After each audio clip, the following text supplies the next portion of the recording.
ಹಿಂಗೆ ಇದ್ದರೆ ನಾವಿಬ್ಬರು ಉದ್ಧಾರ ಆಗಲ್ಲ ಅಂಥೇಳಿ ಈ ಒಂದು ಸಂಕರ ಕಾಲದಲ್ಲಿ ನಾವು ಇವತ್ತೆಲ್ಲ ಮೀಟ್ ಆಗ್ತಾ ಇದ್ವಿ. ಕನ್ನಡ ಚಿತ್ರರಂಗ ಏನಾಗುತ್ತೆ ಅಂತ ಯಾರಿಗೂ ಹೋಪ್ ಇಲ್ಲದೆ ಇರೋಂಥ ಕಾರಣದಲ್ಲೂ ರೈತರ ಇನ್ನೂ ಬಿತ್ತುಳೋದನ್ನು ಬಿಡಲಿಲ್ಲ, ನಮ್ಗೆ ಆ ಧೈರ್ಯ ಇರಬೇಕು ಅಂತ ಹೇಳ್ಕೊಂಡು ನಮಗೆ ನಾವೇ ಸಮಾಧಾನ ಹೇಳ್ಕೊಂಡು ಸಿನಿಮಾ ಮಾಡ್ತಾ ಇದ್ವಿ. ಸೊ ಹಾಗಾಗಿ ಹೌದು, ಅಲ್ಲ ಜ್ಞಾನೋದಯ ಆಗಿತ್ತು ಸರ್, ಸ್ವಲ್ಪ ಆದರೂ ಬೇಕಿತ್ತಲ್ಲ. ಸೊ ಅದಕ್ಕಾಗಿ ಟುಕ್ 22 years. ಸೊ ಎಲ್ಲ ಒಟ್ಟಿಗೆ ಸೇರ್ಕೊಂಡು ಕಳ್ಕೊಳ್ಳೋದಾದರೆ ಒನ್ಸ್ ಆ್ಯಂಡ್ ಫಾರ್ ಆಲ್ ಅನ್ನೋ ರೀತಿಯಲ್ಲಿ ನಮ್ಮದೊಂದು ಹೊಸ ನಿರ್ಮಾಣ ಸಂಸ್ಥೆಯನ್ನು ಶುರು ಮಾಡಿದ್ವಿ. ಇವರೇ ಪ್ರೊಡ್ಯೂಸರು, ಮುಖ್ಯವಾಗಿ ನಾನೇ ಅದರ ಮೊದಲ ಡೈರೆಕ್ಟ್ರು. ಸೊ ಹಾಗಾಗಿ ನಮ್ಮದೊಂದು ಪ್ರೊಡಕ್ಷನ್ ಹೌಸ್ ಅಂತ ಶುರು ಮಾಡಿದ್ವಿ.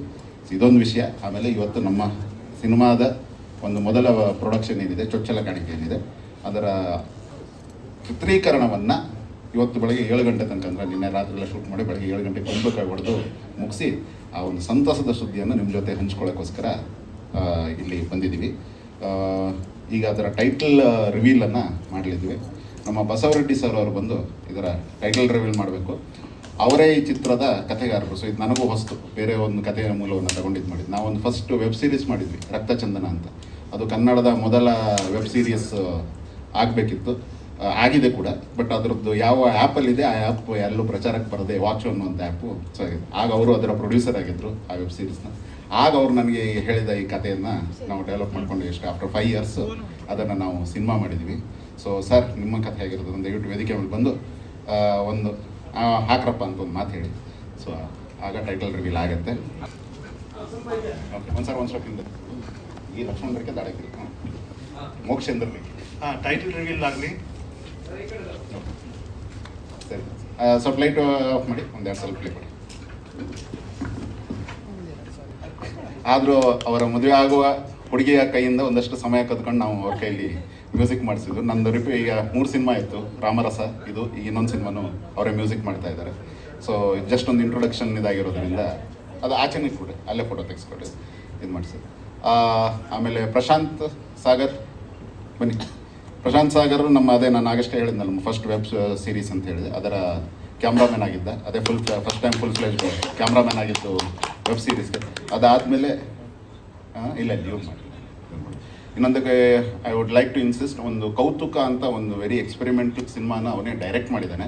ಅದು ಈ ಮಂಗಾಟೆ ಹಕ್ಕಿಗಳ ಬಗ್ಗೆ ಕಾಡಲ್ಲೇ ಇದ್ದು ಈ ನ್ಯಾಷನಲ್ ಜಿಯೋಗ್ರಫಿ ಅವರೆಲ್ಲ ಮಾಡ್ತಾರಲ್ಲ, ಆ ರೀತಿ ಕೂತು ಕಾದು ಒಂದು ಅದ್ಭುತವಾದ ಸಿನಿಮಾ ಮಾಡಿದ್ದ. ಅದು ಸುಮಾರು 100 ಶಾಲೆಗಳಿಗಿಂತಲೂ ಹೆಚ್ಚು ಶಾಲೆಗಳಲ್ಲಿ ಇದಾಗಿತ್ತು, ಪ್ರಚಾರವಾಗಿತ್ತು.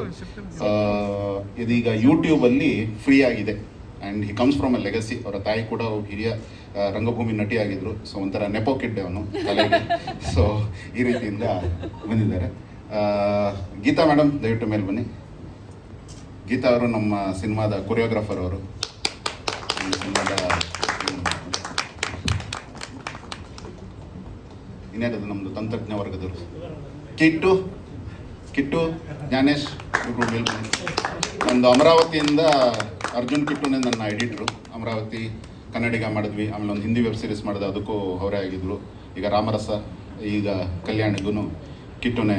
ಸೊ ಒಂಥರ ಅದೇ ರಿಪೀಟ್ ಆಫ್ ಹ್ಯಾಂಡ್ರಸ್. ನಾವು ಅದೇ ತಪ್ಪುಗಳನ್ನು ಪದೇ ಪದೇ ಮಾಡ್ತಾ ಇದ್ವಿ. ಏನಾರು ಬಂದಿದ್ದಾರೆ? ಮ್ಯಾನೇಜರ್ ಯಾರಿದ್ದಾರೆ?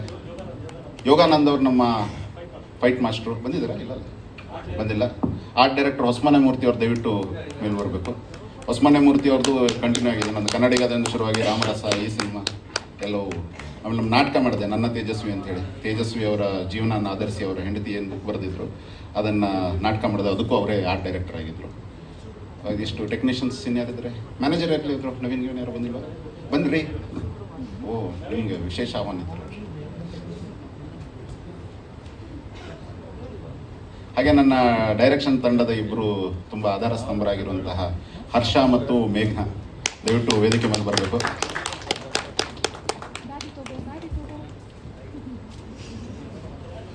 ಹಾಂ, ಅವನು ಒಳ್ಳೆ ನಟ ಕೂಡ, ನಮ್ಮ ನಾಟಕ ತಂಡದ ಹುಡುಗ. ಈ ಹುಡುಗಿ ತುಂಬ ಒಳ್ಳೆ ರೈಟರ್ ಆ್ಯಂಡ್ ನಟಿ. ಇವಳಿಗೂ ಮುಂದೆ ನಿಮ್ಮೆಲ್ಲರ ಹಾರೈಕೆ ಇರಲಿ. ಇದು ನಮ್ಮ ಪರದೆಯ ಹಿಂದಿರುವಂಥವರ ಒಂದು ಫೋಟೋ ಆ್ಯಪ್ ಸೆಷನ್. ಯಾರಾದರೂ ಮಾತಾಡಬೇಕು ಅಂತಿದ್ರೆ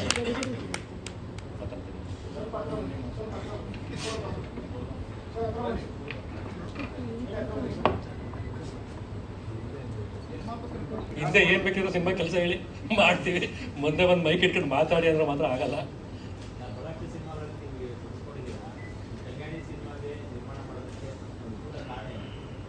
ಕಾರಣ ಅಂತ ಸರ್, ಆ ಅನುಭವನೆಲ್ಲ ನಾವು ಒಂದು ಏನೋ ಒಂದು ಮಾಡಬೇಕಲ್ಲ ಸರ್. ಈಗ 44 ಸಿನಿಮಾ ಅನುಭವ ತಗೊಂಡು ಇನ್ನೊಂದು ಏನೋ ಒಂದು ಮಾಡಬೇಕಲ್ಲ. ಸೊ ಅದನ್ನು ಒಬ್ಬ ಕಾರ್ಯಕಾರಿ ನಿರ್ಮಾಪಕನಿಗೆ ನೆಕ್ಸ್ಟ್ ಮೆಟ್ಲು ಅಂತಂದರೆ ಅವನು ನಿರ್ಮಾಪಕನೇ ಆಗಬೇಕು. ಸೊ ಅದೇ ಕಾರಣ ಅಷ್ಟೇ, ಇನ್ನೇನಿಲ್ಲ. ಮಾಡಲೇಬೇಕಲ್ಲ ಸರ್. ನಮ್ಮದು ಪ್ಯಾನ್ ಇಂಡಿಯಾ ಏನಲ್ಲ, ನಮ್ಮದು ಪಕ್ಕಾ ಲೋಕಲ್ ಕನ್ನಡ ಸಿನಿಮಾ. ಇದರಲ್ಲಿ ಬೇರೆ ಬೇರೆ ಮಾತಾಡೋರೆಲ್ಲ ಬರ್ತಾರೆ, ಬಟ್ ಕನ್ನಡ ಸಿನಿಮಾನೇ. ಕಥೆಗೆ 4 ಹಾಡಿದವೆ, ಎಲ್ಲ ಮುಗಿಸಿದೀವಿ ಹಾಡು. ನಮ್ಗೆ ಇಷ್ಟ ಆಗಿದೆ. ನಿಮ್ಮ ಮುಂದೆ ನೀವು ಕೇಳಿದ ಮೇಲೆ ಇವಾಗ ಯಾವ ರೀತಿ ಅದು ನಿಮ್ಗೆ ಇಷ್ಟ ಆಗುತ್ತೆ ಅನ್ನೋದು ನಮಗೂ ಕಾತರ. ಜನಪದ ಸ್ವಲ್ಪ ಜಾಸ್ತಿ ಅಳವಡಿಕೆ ಇದೆ, ಜನಪದ ಸಂಗೀತ ಜೊತೆಗೆ ಒಂದು ರೊಮ್ಯಾಂಟಿಕ್ ಸಾಂಗ್ ಕೂಡ ಇದೆ. ಬಟ್ ಮೋಸ್ಟ್ಲಿ ಫೋಕ್, ಸ್ವಲ್ಪ ಜನಪದದ ಫ್ಲೇವರ್ ಜಾಸ್ತಿ ಇದೆ ಈ ಮ್ಯೂಸಿಕಲ್ಲಿ. ಅದು ಕಥೆಗೆ ಅನುಗುಣವಾಗಿದೆ. ಸೊ ಇಷ್ಟು ಮಾತ್ರ ಹೇಳಬಲ್ಲೆ. ಒಂದು ಪ್ರೊಡಕ್ಷನ್ ಹೌಸ್ಗಳನ್ನು ಶುರು ಮಾಡಬೇಕು ಹಾಗೆ ಹೀಗೆ ಅಂತೆಲ್ಲ ಹೇಳಿ ಇಟ್ ಟುಕ್ ಟೈಮ್. ಅದು ಎಲ್ಲವೂ ಹಣದ ಒಂದೇ ಕೊರತೆ ಇರೋದ್ರಿಂದ ನಾವು ಈ ಗೂಡು ಕಟ್ಟಂಗೆ 10-15 ವರ್ಷ ಒಂದಷ್ಟು ಜನರು ಫೈನಾನ್ಸ್ ಸಪೋರ್ಟ್ ಇರೋದ್ರಿಂದಾಗಿ ಈಗ ಸಿನಿಮಾ ಮಾಡೋಕ್ಕೆ ಸಾಧ್ಯ ಆಯಿತು. ಸೊ ಈ ಸಿನಿಮಾದ ಚಿತ್ರೀಕರಣ ಭಟ್ಕಳ, ಬೆಂಗಳೂರು ಮತ್ತು ಬೆಂಗಳೂರಿನ ಸುತ್ತಮುತ್ತದ ವಾತಾವರಣದಲ್ಲಿ ನಡೆದಿದೆ. ಕಷ್ಟಪಟ್ಕೊಂಡು ತುಂಬ ಸಿನಿಮಾ ಮಾಡಿದ್ದೀವಿ. ಹೊಸಬರಿಗೆ ಎಷ್ಟು ಬೇಕೋ ಅದಕ್ಕೆಲ್ಲೂ ಕಾಂಪ್ರಮೈಸ್ ಆಗದೆ ಸಿನಿಮಾವನ್ನು ಮಾಡಿದ್ದೀವಿ. ಈಗ ಏನೇ ಹೇಳಿದ್ರು ಕೂಡ ಆ್ಯಸ್ ಯೂಶುವಲ್ ನಿಮ್ಗೆ ಗೊತ್ತಿರೋ ನನಗೆ ಮಾರ್ಕೆಟಿಂಗ್ ಸ್ವಲ್ಪ ಭಯ. ಇವತ್ತು ಹೆಂಗಾಗ್ಬಿಡುತ್ತೆ, ಏನು ಮಾತಾಡಿದ್ರು ಸುಳ್ಳು ಹೇಳ್ತಾವೆ ನೀವು ಅಂತ ಆಗಿಬಿಡುತ್ತೆ. ಸೊ ಮತ್ತು ನಾನು ಮಾರ್ಕೆಟಿಂಗ್ ಮೊದಲೇ ವೀಕು, ಸೊ ಸುಳ್ಳು ಹೇಳೋದ್ರಲ್ಲೂ ವೀಕು. ಸೊ ಹಾಗಾಗಿ ನಿಮ್ಮೆಲ್ಲರ ಹಾರೈಕೆ ಇರಲಿ. ಇನ್ನೂ ಹತ್ತಿರ ಅಂದರೆ ಈಗ ಎಲ್ಲ ರಿಲೀಸ್ಗಳನ್ನು ನೋಡಿಕೊಂಡು, ನಮ್ಗೆ ಇನ್ನೂ 1 ತಿಂಗಳು 1.5 ತಿಂಗಳ ಕೆಲಸನೇ ಇದೆ. ಸೊ ರಿಲೀಸ್ಗಳನ್ನ ನೋಡಿಕೊಂಡು ಪ್ಲ್ಯಾನ್ ಮಾಡ್ತಾಯಿದ್ವಿ. ಮುಂದೆ ಆಡಿಯೋ ರಿಲೀಸು, ಟ್ರೇಲರ್ ರಿಲೀಸು, ಆಮೇಲೆ ಇರುತ್ತೆ. ದಯವಿಟ್ಟು ಎಲ್ಲ ಮಾಧ್ಯಮ ಮಿತ್ರರಿಗೂ ನನ್ನದು ಒಂದೇ ಒಂದು ಕೋರಿಕೆ. ನಾನು ಹಿಂದೆ ಕೂಡ ಅಂದರೆ ಹೇಳಿ ಮಾಡಿದ್ದೆಲ್ಲ ನೀವೇ ಬೆನ್ತಟ್ಟಿ ಪ್ರೋತ್ಸಾಹಿಸಿದ್ರಿ ನನ್ನ ಈ ಹೊಸ ಪ್ರತಿಭೆಗಳಿಗೆ, ಮತ್ತೊಂದು ಹೊಸ ನಿರ್ಮಾಣ ಸಂಸ್ಥೆಗೆ. ಅದು ಇಂಥ ಟೈಮಲ್ಲಿ ನೀವೆಲ್ಲರ ಹಾರೈಕೆ ಸಹಕಾರ ಇರಲಿ. ಧನ್ಯವಾದಗಳು. ಆ್ಯಕ್ಚುಲಿ ಸಿನಿಮಾದ ಟೈಟಲ್ ಹೀರೋಯಿನ್ ಕಲ್ಯಾಣಿ, ಬಟ್ ಅವಳು ನಾರ್ತ್ ಇಂಡಿಯಾದಿಂದ ಸೌತ್ ಇಂಡಿಯಾಗೆ ಬಂದಿರ್ತಾಳೆ. ಸೊ ಈ 2 ಸಂಸ್ಕೃತಿಗಳ ಸಂಕರ, ಅದರ ಮುಖಾಮುಖಿ ಇವನ್ನೆಲ್ಲ ಬೇಸ್ ಮಾಡಿಕೊಂಡು ಇದಾಗಿ ಇಟ್ಟಿದ್ದೀವಿ. ಸೊ ಆ ಎಲ್ಲ ಹಿನ್ನೆಲೆಯಲ್ಲಿ ನಾವು ಇಟ್ಕೊಂಡು ಕೇಳೋಕ್ಕೆ ಸೌಂಡಿಂಗ್ ಚೆನ್ನಾಗಿರಲಿ ಅನ್ನೋ ರೀತಿಯಲ್ಲಿ ಆಯಿತು. ಮೊದಲು ಹಿಂಗಾಗಿ ಸರ್. ಹಾಂ, ಸೊ ಇನ್ನು ಮುಂದೆ ನೀವು ಸ್ವಲ್ಪ ಬರೋದಕ್ಕಿಂತ ಜಾಸ್ತಿ ಕಲೀರಿ ಅಂತ ಹೇಳೋದಕ್ಕೂ, ಸಿನಿಮಾದಲ್ಲಿ ಒತ್ತು ಕೊಡೋದಕ್ಕೂ ಈ ರೀತಿ ಒಂದು ಸಿನಿಮಾ ಮಾಡಿದ್ದೀವಿ. ಈಗ ಸುಳ್ಳೆ ಅಲ್ವಾ ಸರ್ ಎಲ್ಲರೂ ಹೇಳೋದು. ಫ್ಲೇವರ್ಸ್ ಸ್ವಲ್ಪ ಚೇಂಜ್ ಮಾಡ್ಕೊಂಡು ಎಲ್ಲರೂ ಸಿನಿಮಾ ಮಾಡೋದು. ನೀವು ಜೇನಷ್ಟು ಅಂತ ಹೇಳೋದು ಅದೇ ಸಂದರ್ಭದಲ್ಲಿ ಇದಾಗಿರುತ್ತೆ. ನಾವು ನಂಬಿರೋ ಮೌಲ್ಯಗಳನ್ನು ನಾವು ಇದರಲ್ಲೂ ಹೇಳಿದ್ದೀವಿ. ಫ್ಲೇವರ್ಸ್ಗಳು ಚೇಂಜ್ ಆಗುತ್ತೆ. ಜಾಗ ಚೇಂಜ್ ಆದ ಕೂಡಲೇ, ಭಾಷೆ ಚೇಂಜ್ ಆದ ಕೂಡಲೇ ಸ್ವಲ್ಪ ಫ್ಲೇವರ್ಸ್ಗಳು ಚೇಂಜ್ ಆಗ್ತಾನೆ ಇರುತ್ತೆ. ಸೊ ಆ ರೀತಿ ಹೇಳೋದಾದರೆ ಇದು ನನ್ನದೇ ಸಿನಿಮಾದ ಇನ್ನೊಂದು ವರ್ಷನು. ಬಟ್ ಏನು ಜಟ್ಟ ಅಥವಾ ಅಮರಾವತಿಯಲ್ಲಿದ್ದಂತಹ ತೀವ್ರತೆ ಇತ್ತು, ಅಂದರೆ ಸಿಟ್ಟಿತ್ತು ಸರ್. ತೀವ್ರತೆ ಅನ್ನೋದಕ್ಕಿಂತ ಆಕ್ರೋಶ ಮತ್ತು ಸಿಟ್ಟಿತ್ತು. ಅದಿಲ್ಲದೆ ಇದರಲ್ಲಿ ನವಿರಾದ ಒಂದು ಒಲವಿನ ಕಥೆಯನ್ನೇ ಮುನ್ನೆಲೆಯಾಗಿಟ್ಕೊಂಡು ಹೇಳೋಕ್ಕೆ ಪ್ರಯತ್ನ ಪಟ್ಟಿದ್ದೀವಿ.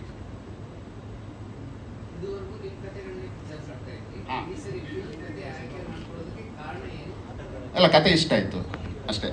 ಆಮೇಲೆ ಈ 2 ಕಲ್ಚರ್ಗಳ ಸಂಗಮ, ಪ್ರೀತಿ, ಅದೇ ಹೇಳಿದ್ನಲ್ಲ, ನಾನೇ ಪ್ರೀತಿ ಮಾಡಿದ್ರೆ ಅಲ್ಲಿ ಇನ್ನೊಂದಷ್ಟು ಸಿಟ್ಟು, ಸ್ವಲ್ಪ ಏನೇ ವೈಲೆನ್ಸು ಜಾಸ್ತಿ ಬರ್ತಿತ್ತೋ ಏನೋ. ಬಹುಶಃ ಅದು ಬಸವರೆಡ್ಡಿ ತುಂಬ ರೊಮ್ಯಾಂಟಿಕ್ ಆಗಿರೋದಕ್ಕೆ ಸ್ವಲ್ಪ ಲೈನ್ ಚೆನ್ನಾಗಿತ್ತು. ಚೆನ್ನಾಗಿದೆ ಸರ್, ಮಾಡೋಣ ಸರ್ ಅಂಥೇಳಿ ತೊಗೊಂಡೋದೆ. ನಮ್ಮನ್ನು ನಾವೇ ಚಾಲೆಂಜ್ ಮಾಡ್ಕೊಳ್ಳೋ ಇದು ಇರುತ್ತೆ. ನಂಗೆ ಆ್ಯಕ್ಚುಲಿ ಕೆಲವು ಸಾಹಿತ್ಯ ಕೃತಿಗಳನ್ನು ಮಾಡೋಕ್ಕೆ ಪ್ರಯತ್ನ ಪಟ್ಟಿದ್ವಿ. ಆ ಟೈಮಲ್ಲಿ ಯಾವತ್ತೂ ವರ್ಕೌಟ್ ಆಗಿರಲಿಲ್ಲ. ಸಾಹಿತ್ಯ ಕೃತಿ ಅಲ್ಲ, ಇನ್ನೊಬ್ಬರ ಕತೆ ತೊಗೊಂಡು ಮಾಡಬೇಕಾದ್ರೆ ನನ್ನ ಕತೆ ಫ್ರೀಯಾಗಿ ಸಿಕ್ತು. ಸೊ ಅದೊಂದು ಕಾರಣ ಇತ್ತು. ಇಲ್ಲ ಚೇಂಜ್ ಆಗಿ ಚಿತ್ರಕಥೆ ಮತ್ತು ಸಂಭಾಷಣೆಗೆ ಏನೇನು ಬೇಕೋ ಅದರ ಇದನ್ನು ಚೇಂಜ್ ಮಾಡಿದ್ದೀವಿ. ಮೂಲ ಲೈನ್ ಅದೇ ಇರುತ್ತೆ ಅಷ್ಟೇ. ಸೊ ಅದು ಅಗೇನ್ ಸಿನಿಮಾ ರಿಲೀಸ್ ಆದ್ಮೇಲೆ ಹೇಳ್ಬೋದು ಮೂಲ ಲೈನ್ ಅಂತ. ಸ್ವಲ್ಪ ಈಗ ಎಲ್ಲರೂ ಬೈತಾರೆ ನೀವು ಮಾರ್ಕೆಟಿಂಗ್, ಸೊ ಅದಕ್ಕೆ ಏನು ಮಾತಾಡೋದು ನಮ್ಗೆ ಗೊತ್ತಿಲ್ಲ. ಅದರಿಂದ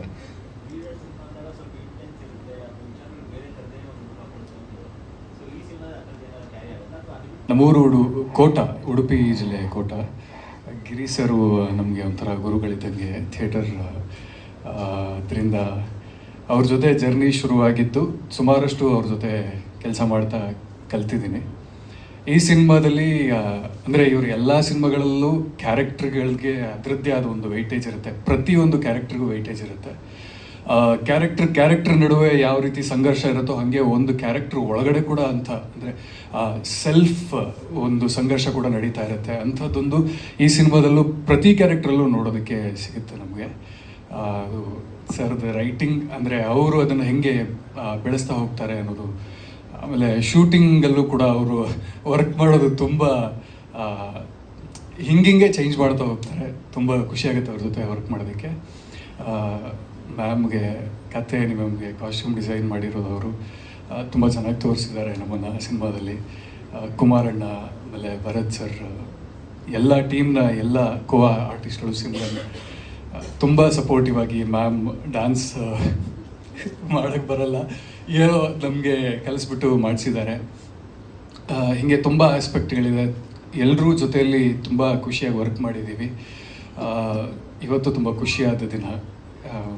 ಒಂದು ಸಿನಿಮಾ, ಮೊದಲನೇ ಸಿನಿಮಾ ನಾನು ಹೀರೋ ಆಗಿ ಮಾಡ್ತಾ ಇದ್ದೀನಿ. ಇಲ್ಲಿ ತನಕ ತುಂಬ ಒಂದು 8 ವರ್ಷ 9 ವರ್ಷದಿಂದ ಥಿಯೇಟರ್ ಸಿನಿಮಾ ಅಂತ ಮಾಡ್ತಾ ಬಂದಿದ್ದೀನಿ.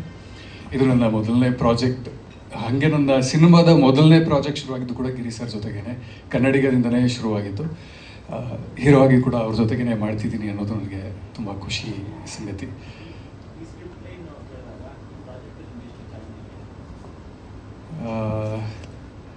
ನನಗೆ ಕೆಲಸ ಮಾಡಬೇಕು, ಸಿನಿಮಾದಲ್ಲಿ ಕೆಲಸ ಮಾಡಬೇಕು ಅನ್ನೋದೊಂದಿತ್ತು. ಅದು ಗಿರಿ ಸರ್ ಜೊತೆ ಅವಕಾಶ ಸಿಕ್ಕಿದ್ದು ಇನ್ನೂ ಒಂದು ಖುಷಿ ವಿಷಯ. ಹಾಗಾಗಿ ಅದು ಲೈನ್ ಹೆಂಗೆ ಇದ್ದಿದ್ರು ಕೂಡ ನಾನು ಅಡಾಪ್ಟ್ ಮಾಡ್ಕೊಳ್ಳೋದಕ್ಕೆ ರೆಡಿ ಇದ್ದೆ. ಹಾಗೆ ಲೈನ್ ಕೂಡ ತುಂಬ ಚೆನ್ನಾಗಿತ್ತು. ಕ್ಯಾರೆಕ್ಟರ್ಗೆ ತುಂಬ ಶೇಡ್ಸ್ ಇದೆ. ಅದು ನನಗೆ ತುಂಬ ಖುಷಿ ಕೊಡ್ತು ವರ್ಕ್ ಮಾಡೋದಕ್ಕೆ.